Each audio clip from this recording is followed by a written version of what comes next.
오늘 우리는 누가복음 10장 25절부터 37절 말씀을 통해서 너도 이와 같이 하라라는 제목으로 함께 말씀 듣도록 하겠습니다. 이 말씀 너무 잘 아는 말씀이죠. 선한 사마리아인 비유입니다. 한 부자 청년이 예수님께 찾아와서 영생을 어떻게 얻을 수 있습니까? 라는 질문부터 시작하는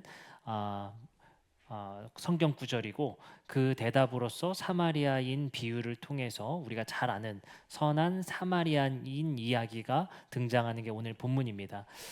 그래서 우리는 이 본문을 보통 선한 사마리아인만이 진정한 이웃이었다라는 주제로 이 말씀을 들었었는데요. 오늘은 조금 다르게 선한 사마리아인을 통해서 우리가 하나님을 마주하자라는 제목으로, 그러니까 선한 사마리아인의 모델을 통해서 하나님의 마음을 살피자라는 제목으로 함께 말씀을 보려고 합니다.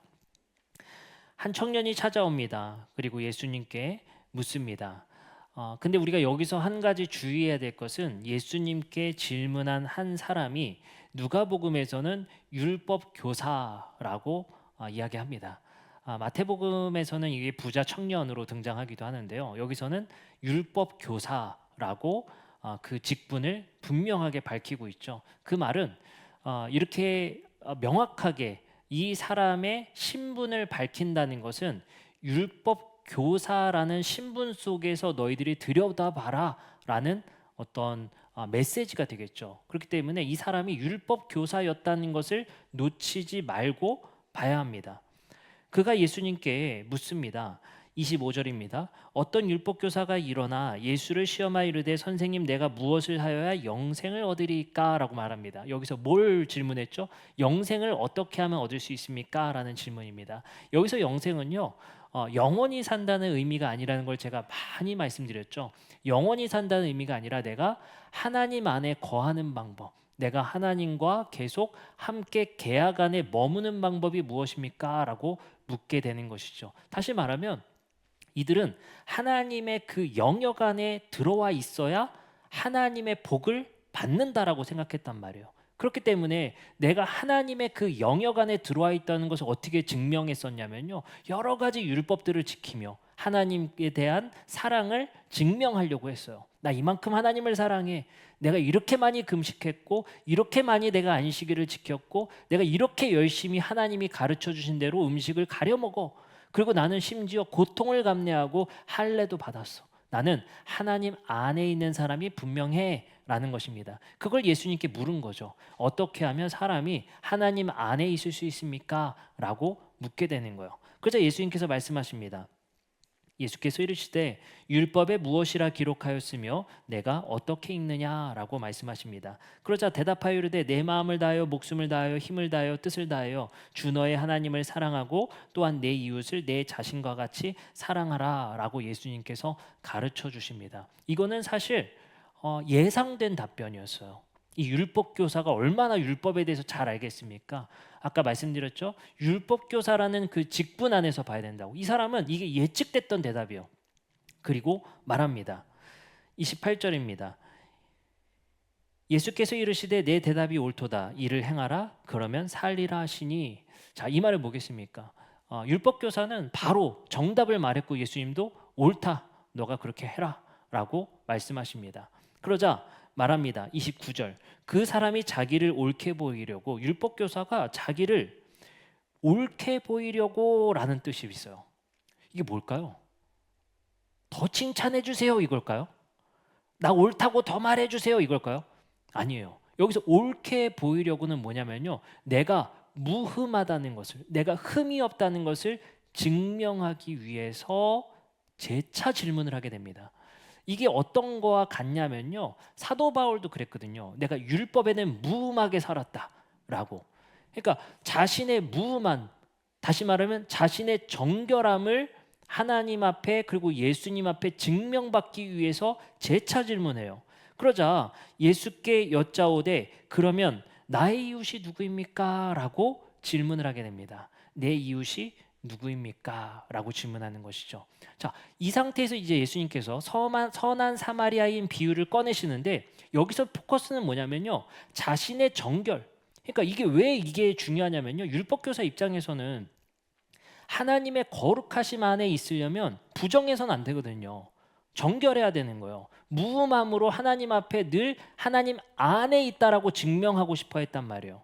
그래서 이 사람은 묻는 거예요. 그러면 내 이웃은 누구입니까? 우린 어떻게 이웃을 사랑하면 됩니까? 라고 재차 예수님께 물은 거예요. 더 디테일을 물어보게 된 거죠. 이제 예수님께서 선한 사마리안 비유를 통해서 하나님이 이웃을 사랑한다는 것이 무엇인지를 예시를 들어 이제 말씀하십니다. 자, 보겠습니다. 자, 그러면 누가복음 10장 30절의 말씀의 이야기를 보면요. 선한 사마리아인의 이야기입니다. 누가복음 10장 30절의 말씀에 보면 이렇게 말합니다. 예수께서 대답하여 이르시되 어떤 사람이 예루살렘에서 여리고로 내려가다가 강도를 만나매 강도들이 그 옷을 벗기고 때려 거의 죽은 것을 버리고 갔더라. 여기서 우리가 집중해야 될 것은 거의 죽은 상태였다는 거예요. 강도 만난 자에만 집중하는데 어떤 상태냐면요. 거의 죽은 것 같은 사람이었다는 거예요. 자, 이게 왜 중요하냐면요. 당시의 유대인들의 율법에는 민수기 19장 11절에 이런 말씀이 있습니다. 사람의 시체를 만진 자는 2일 동안 부정하리니라는 거예요. 그럼 우리가 한 가지 힌트를 얻었어요. 거의 죽었다는 것은 거의 뭐 피를 흘리는 정도가 아니라 거의 사람이 반시체가 됐다는 거잖아요. 그러면 제사장과 레위인이 이제 등장이 되는데 그 강도 만난 자를 피했던 이유는 자기가 부정해질까 봐. 거의 시체 상태의 피를 만져서 내가 부정해질까 봐 쓱 지나갔던 거예요. 그 말이 뭐겠습니까? 내 정결을 위해서. 하나님 안에 거하는 것이 정결이라는 것이 그들에겐 중요했기 때문에 내 정결을 지키려고 오히려 그들은 피해갔다는 이야기를 하는 겁니다. 이야기가 이어집니다. 마가복음 7장 5절의 말씀에 보면 이와 같이 이에 바리새인들과 서기관들이 예수께 묻되 어찌하여 당신의 제자들은 장로들의 전통을 준행하지 않고 부정한 손으로 떡을 먹나이까? 라고 말을 하죠. 자, 여기서 뭐라고 합니까? 부정한 손으로 떡을 먹습니까? 여기서 부정을 굉장히 예민하게 생각한단 말이에요. 정결과 부정. 그러니까 부정하면 성전에 들어갈 수가 없어요. 성전에 들어갈 수 없다는 건 하나님을 만날 수가 없다는 거거든요. 근데 제사장과 레위인이 부정해지면 어떻게 돼요? 하나님 안에서 머물 수가 없는 거예요. 성전 안에 갈 수가 없는 거예요. 그러니까 자기들은 더 지금 중요한 게 뭐예요? 하나님 안에서 복을 누리는 거기 때문에 자기의 정결을 지키려고 강도 만난 자를 피했단 말입니다. 그래서 이렇게 말을 합니다. 누가복음 10장 31절에서 32절입니다. 마침 한 제사장이 그 길로 내려가다가 그를 보고 피하여 지나가고 또 이와 같이 한 레위인도 그곳에 이르러 그를 보고 피하여 지나가되 피한 이유를 알겠죠. 부정해질까 봐요. 부정해질까 봐. 그가 뭐 내가 혹시 뭐 의심받을까 봐, 내가 한 것처럼 될까 봐, 아니면 귀찮아서 괜히 내가 휘말리기 싫어서 그게 아니에요. 철저히 종교적 이유예요. 그래서 제가 생각해 보자는 게 뭐였어요? 질문한 사람이 누구였냐는 거예요. 율법 교사였다는 거예요. 이게 율법과 관련된 얘기를 하는 거거든요. 다시 말해 율법 교사, 제사장, 레위인들은 자신들의 율법에 의해서 모든 율법을 지키는 이유가 정결 때문이었어요. 그 정결을 지켜서 하나님 안에 머금을 통해 하나님이 주시는 복을 받고자 하는 것이 그들의 의도였습니다. 그래서 율법 교사는 하나님을 사랑하고 이웃을 사랑했다라는 그것을 정확하게 말을 했고 그가 재차 물었었던 내 정결함을 나타내기 위해서 예수님께 재차 물었던 것, 그 이웃을 사랑하는 것, 어떻게 사랑하는 것입니까? 그 이웃이란 누구입니까? 예수님께 재차 물었단 말이에요. 거기서 예수님께서는 이 율법 교사와 제사장, 레위인이 한패다라고 지금 고발하시는 거예요. 어떻게 고발합니까? 너희들 정결을 지키고자 지금 생명이 위태로운 사람들을 거의 죽었다라고 여기는 사람을 너희들은 피하여 가고 있다 라고 얘기를 합니다. 그들은 구제는 하고 있었습니다. 그러나 그 구제가 하나님께 잘 보이기 위해서 했었던 구제일 뿐 정작 정말 목숨이 위태로웠던 사람들은 자신들의 종교 문제 때문에 그들을 피해갔다는 것을 예수님께서 고발하고 계시는 것이죠. 자, 이제 사마리아인은 어떻게 행동했는지 봅시다. 누가복음 10장 33절부터 34절입니다. 어떤 사마리아 사람은 여행하는 중 거기 이르러 그를 보고 불쌍히 여겨라는 거예요. 어떻게 여겼다고요? 불쌍히 여겨. 측은히 여겼다라는 거예요. 이게 헬라어로 스플랑크니조마이라는 게 쓰여 있는데 이게 누가복음에 한 번 더 쓰입니다. 한 번 더 쓰여요. 제가 여기에 우리가 집중해 보자는 거예요. 예수님께서 드디어 율법교사, 레위인, 제사장 너희들은 정결을 지키기 위해서 거의 죽어가는 사람들을 피하여 도망갔지 너희들이 지키는 율법의 방식이 그래 라고 고발한 후에 진짜 율법을 지키는 것, 진짜 사랑하는 것이 무엇인지 내가 선한 사마리아인 이 이야기를 통해 너에게 알려줄게. 사랑한다는 것이 무엇인지. 그리고 이렇게 말합니다. 그를 불쌍히 여겼다. 그를 측은히 여겼다. 스플랑크니조마이라고 얘기를 합니다. 자, 근데 이게 어떻게 쓰였다고요? 한 번 더 쓰인 곳이 있어요. 그게 어디에 쓰이느냐? 바로 탕자의 비유에서 쓰입니다. 이 탕자의 비유에서 둘째 아들이 돌아왔을 때 아버지가 말하는 게 바로 측은히 여겼다는 거예요. 근데 우리는 잘 알다시피 탕자의 비유의 아버지의 모델은 하나님을 상징합니다. 그리고 둘째 아들은 이방인을 상징하고 첫째 아들은 유대인을 상징하고 있어요. 근데 아버지를 상징하는 하나님에게 쓰인 단어가 둘째 아들을 바라보는 유대인 모두가 부정하다 여기는 이방인들을 바라보는 하나님의 그 마음을 뭐라고 표현했다고요? 불쌍히 여겨 측은히 여기고 계셨다. 놀랍게도 그 용어를 사마리아인과 탕자의 비유에 아버지가 말씀하시는 그 단어였다는 거예요. 여기서 우리는 뭘 알 수 있습니까? 하나님이 탕자의 비유의 아버지의 이야기를 통해 이방인들과 차별받는 이들을 어떻게 사랑하시는지 그것을 대조해서 보기를 원하시는 거거든요. 자, 근데 놀랍게도 누가복음 15장 13절부터 20절의 말씀을 보면 봅니다. 우리가 잘 아는 말씀이죠. 그 후에 며칠이 안 되어 둘째 아들이 재물을 다 모아 가지고 먼 나라에 가서 허랑방탕하여 그 재산을 낭비하더니 다 없애놓 그 나라에 크게 흉년이 들어 그가 비로소 궁핍한지라. 자, 여기서 아버지에게 재산을 먼저 받았다는 그 이야기는 뭘 상징하냐면요. 아버지의 상속을 받은 거잖아요. 그게 아버지가 죽기를 바라고 받는 거거든요. 죽어야 상속을 받잖아요. 근데 미리 죽었다 여기고 나 주세요. 이렇게 완전히 이거는 뭐 불효자식 중에 불효자식이에요. 그거 가져갔다가 허랑방탕해서 다 썼다는 거예요. 근데 여기서 봅니다. 15절. 가서 그 나라 백성 중 한 사람에게 붙여가니 그가 그를 들여보내요. 뭘 치게 해요? 돼지. 이게 그냥 나오는 게 아니에요. 이 비유에서. 이 돼지가 유대인들에겐 가장 부정한 동물이에요. 돼지 근처에도 얼씬거리지 않고 돼지를 먹지도 않습니다. 그 돼지를 치게 만들었다는 거예요. 그리고 말합니다. 16절. 그가 돼지 먹는 쥐엄 열매로 배를 채우고자 하되 주는 자가 없는지라. 돼지보다 못한 사람이 됐다는 거예요. 부정하게 여기는 동물보다도 못한 사람이 된 거예요. 그리고 말합니다. 17절. 이에 스스로 돌이켜 이르되 내 아버지에게는 양식이 풍족한 품꾼이 얼마나 많은가. 나는 여기서 줄여 죽는구나. 내가 일어나 아버지께 가서 이르기를 아버지 내가 하늘과 아버지께 죄를 지었사오니 지금부터는 아버지의 아들이라 일컬음을 감당하지 못하겠나이다. 나를 품꾼의 하나로 보소서 하리라 하고 이에 일어나 아버지께로 돌아가니라. 아직도 거리가 먼데 거리가 멀리 있는데 아버지가 그를 보고 측은히 여겨의 측은히가 이 단어예요. 그리고 말합니다. 달려가 목을 안고 입을 맞추니. 측은히 여기는 마음을 어떻게 행동했어요? 안아주고 입을 맞춰줬다는 거예요. 이게 왜 상징적인 줄 아세요? 돼지보다 못한 사람으로 설정되어 있었잖아요. 하나님은 너희들이 부정하고 돼지보다 못하게 여기는 사람도 안아주고 입을 맞추는 분이야. 그게 사랑이야. 너희가 도저히 넘어설 수 없는 그 사랑을 베푸시는 게 바로 하나님이야. 그조차 측은히 여기는 분이 하나님이야.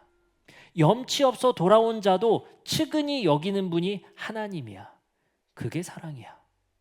그리고 놀랍게도 피를 흘려 거의 죽은 상태로 부정하다 여기는 사람을 사마리아인은 측은히 여겨 어떻게 행동했어요? 그 상처를 싸매다라는 표현을 한단 말이에요. 싸매다라는 표현을 해요. 그게 뭡니까? 적극적으로 그 피를 만집니다. 적극적으로 그에게 손을 댔다는 거예요. 여러분들, 여기서 예수님이 질문하는 거야. 사랑이 뭐냐? 탕자의 비유에서 아버지가 보이신 사랑이 뭐냐? 염치 없지만 그가 돼지보다 더 못한 부정한 신세지만 하나님의 사랑은 그를 안아주고 입을 맞추는 사랑을 하시는 분이야. 사마리아인을 보라. 너희들도 못하는 하나님의 사랑을 그는 베풀고 있다. 그 사랑이 뭐냐? 너희가 부정하게 여기는 사람들을 피를 적극적으로 닦아주고 싸매주는 사랑을 하고 있다. 어쩌면 사마리아인은 이렇게 느꼈을 것 같아요. 강도 만난 사람을 측은히 여겼던 이유는 사마리아인의 입장에서는 그래, 모든 사람이 나를 부정하다 여겨서 우리가 지나가는 길조차 피해가는 그 시대 속에 살아가고 있었던 사마리아인은 이렇게 생각했을 것 같아요. 당신도 나와 같은 처지군요. 내가 당신을 싸매주겠습니다. 하고 그를 측은히 여겨 그의 상처를 싸매주십니다. 이 두 가지를 우리는 연결해서 보니 하나님께서 우리에게 말씀하시고 예수님께서 율법교사가 나 사랑합니다, 나 구제합니다라고 여겼던 자에게 진짜 사랑이 무엇인지, 하나님이 요구하는 사랑이 무엇인지 우리에게 말씀해 주고 계시더라는 거예요. 종교적 율법을 넘어서서 적극적으로 사랑하고 적극적으로 그 회복에 동참하라. 그것이 하나님이 원하시는 사랑이라. 봐라, 하나님은 어떤 사랑을 가지고 계시는가? 염치 없어 내가 죽기를 바래 상속을 가지고 간 사람조차 그가 염치 없이 돌아왔지만 하나님은 그를 멀리서부터 측은히 여기시는 분이다.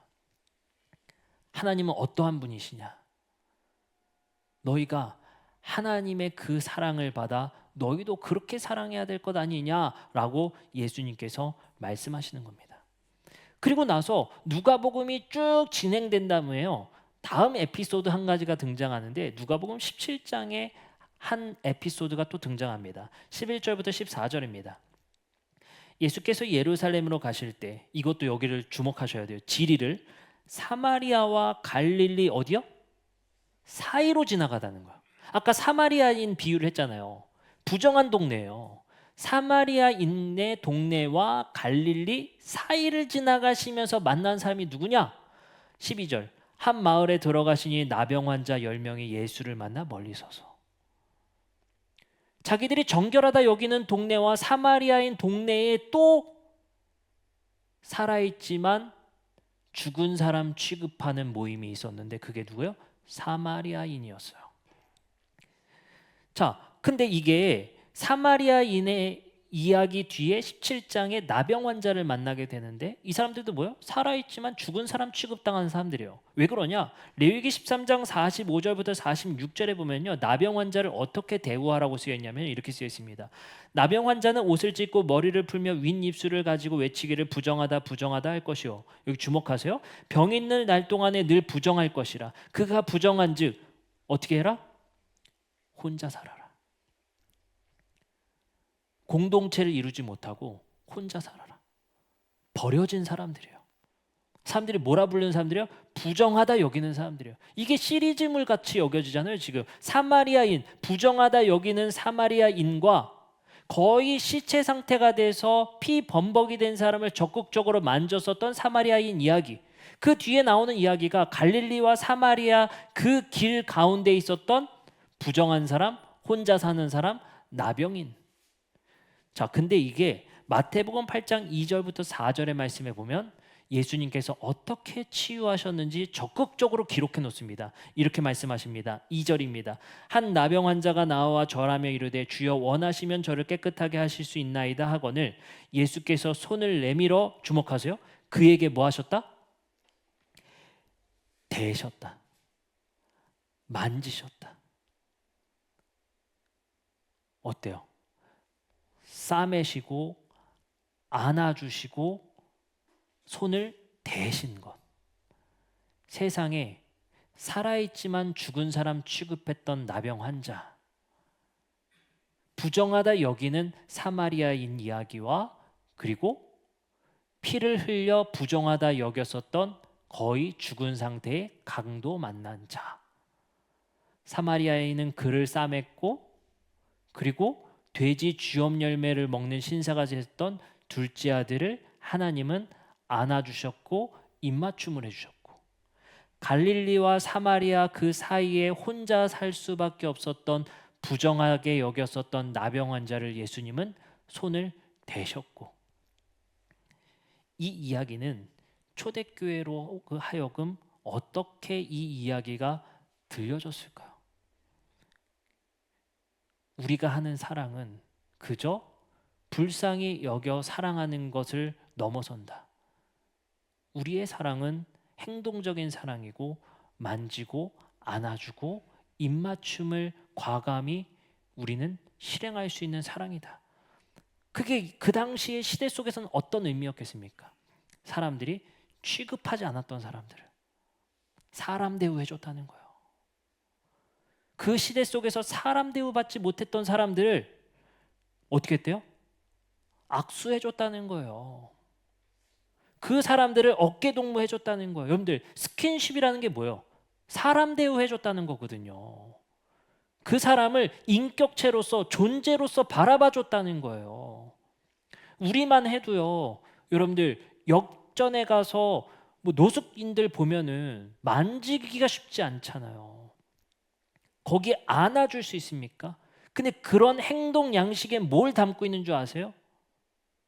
살아있지만 사람 취급을 하지 않는 거거든요. 사람과 사람만이 우리가 그 스킨십으로 사랑을 나누지 않습니까?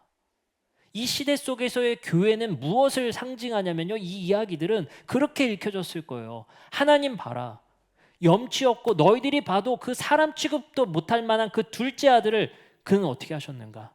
불쌍히 여기시고 그를 안아주고 그에게 입맞춤을 해주시지 않았는가? 나병 환자에게 예수가 어떻게 했는가? 그는 그에게 손을 대셨다. 이 세상에 사마리아와 갈릴리 사이에서 혼자 거주할 수밖에 없었던 그 외로운 사람들을 예수는, 하나님은 사람 대우해 주셨다. 그를 사람 존재 그대로 보는 것, 그것이 바로 사랑이다라고 여기시는 거예요. 사람을 볼 때 어떻게 하라는 거예요? 수단으로 대하지 말라는 거예요. 너희들 정결 지키는 것, 너희들이 그 구제를 통해 상 받으려는 것, 그것으로 재단에서 사람 보지 말라는 거예요. 사람이 아프면 아픈 그 사람을 그 존재로 보라고 하는 거거든요. 여기서 우리는 무엇을 이 이야기를 통해서 우리에게 무엇을 하나님께서 말씀하십니까? 우리가 진짜 사랑한다는 것이 무엇인지, 그리고 그 시대 속에 사람 취급받지 못했던 사람들에게 희망이 무엇인지를 우리에게 메시지로 주시는 것 같아요. 제가 얼마 전에 저희 아버님이 이제 수술을 하시고 입원하시고 회복이 더디셔서 다시 재입원하셔서 지금도 여전히 입원 중에 계시거든요. 벌써 이제 한 달이 넘어가고 있습니다. 이제 2달째 차가고 있는데 회복이 돼야 퇴원하실 텐데 회복이 너무 더디신 거예요. 그래서 이제 주중에 저희 어머니가 이제 짐을 좀 옮기셔야 돼서 부탁을 하셔가지고 이제 가서 이제 어머니를 이제 찾아뵀어요. 짐 이제 바꾸시려고 가신 거예요. 그래서 이제 갔어요. 근데 이제 문을 열고 이제 저희 이제 어머니를 딱 뵀는데 저희 어머니가 저를 보시자마자 갑자기 우시는 거예요. 저는 그게 여러분들 잘 아시죠? 자녀된 마음으로서 부모의 약한 모습을 보면 참 마음이 무너지거든요.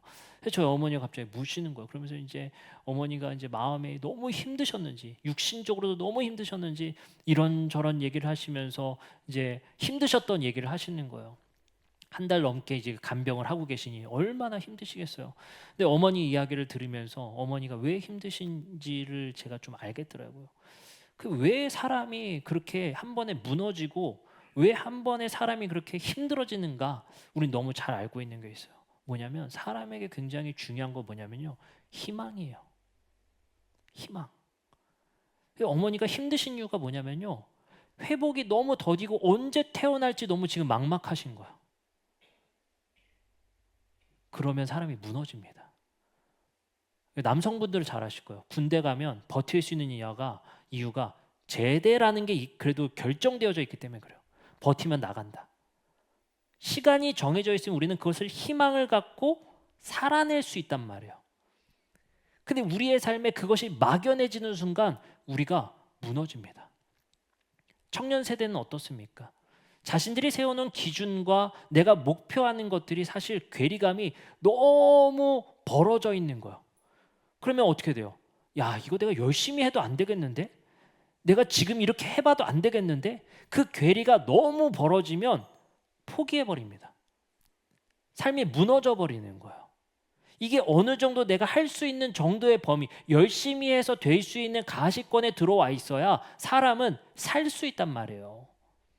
그걸 우린 뭐라고 말합니까? 희망이에요. 오늘 예수님이 주신 사마리아인 여인의 이야기와 사마리아인 이야기와 탕자의 이야기와 나병 환자의 이야기는 희망 없이 살았던 사람들이 어떻게 일어날 수 있는가를 말씀하시는 거란 말이에요. 너희도 이와 같이 알아. 그들에게 뭘 해라? 희망의 메시지를 전하는 것이다. 그들을 뭐하라? 너희는 사람처럼 대우해줘라. 그들을 존재로 여겨줘라. 라고 우리에게 가르쳐 주십니다. 우린 여기서 이 말씀들을 통해 생각해 볼 점들이 있는 것 같습니다. 이 시대에 희망 없어 무너지는 사람들이 얼마나 많습니까? 희망 없어 자신의 삶이 꺾이는 사람이 우리 주변에 얼마나 많습니까? 우리는 오늘 말씀을 통해서 한 줄기의 희망이 없어 꺾여져 나가는 그러한 삶 속에 있는 사람들에게 우리는 사마리아인과 같이, 그리고 탕자의 이야기의 아버지와 같이 그들을 측은히 여길 줄 알아야 합니다. 그러나 이 이야기는 측은히 여기는 것에서 끝나는 것이 아니라 그들을 존재로 대우하는 행동을 합니다. 안아주고 입을 맞추었더라. 지금 그것에 우리의 행동의 방식으로 똑같이 적용할 수는 없지만 우리가 그들을 나와 똑같은 존재로 여겨준다는 것. 그도 나와 똑같은 존재로 여겨준다라는 그 마음을 하나님께서 예수 그리스도의 말씀을 통해 우리에게 가르쳐 주십니다. 의외로 우리 사람은 참 연약한 것 같아요. 의외가 아니라 연약하죠. 너무 약한 존재들이죠. 우리의 마음이 쉽게 무너질 수 있습니다.